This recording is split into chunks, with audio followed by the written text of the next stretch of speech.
Yeah, I think it's really the US same-store sales miss. So when you look at that number and you look at why they missed, I think the miss is largely due to the pharmacy deflation issue. And that issue isn't a one-time issue. It's not going away just this quarter.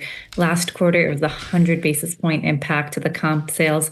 This quarter, it was a 125 basis point headwind. So clearly increasing. And the worry is for the next two quarters, you'll continue to see that headwind. And if trends continue, it could be even more pronounced. So that's what's causing, I think, investor concern.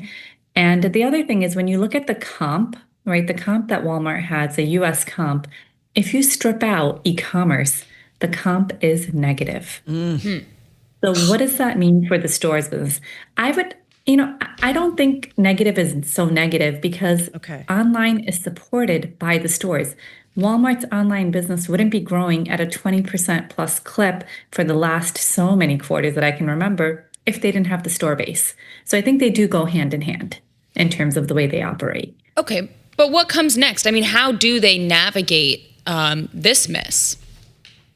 So the miss is going to be reflected even in the upcoming quarters, which is why you're seeing investors react the way they are. What they can do is push the pedal on price. If you think about where the consumer sits today and just the desire to stretch that dollar further, Walmart's in a good place to do that. They've got tariff refunds and they can put them back in price, which is the intent. So as they press that pedal harder and drive value to their consumers, they should be able to draw in more spend. And that's really what we're looking for. We're looking to see that traction increase as they continue to bring value into the funnel. So I know you don't say buy this or sell this stock, but when the stock is down 10% intraday, does it feel like, based on your analysis and looking at the fundamentals here of Walmart, Poonam, that it's an overreaction potentially?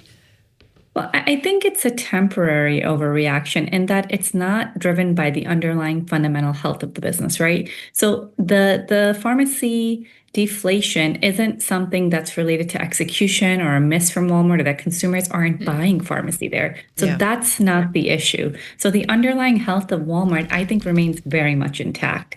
That said, it's an issue that's not going away either in the back half of the year. So you do have to be mindful of that.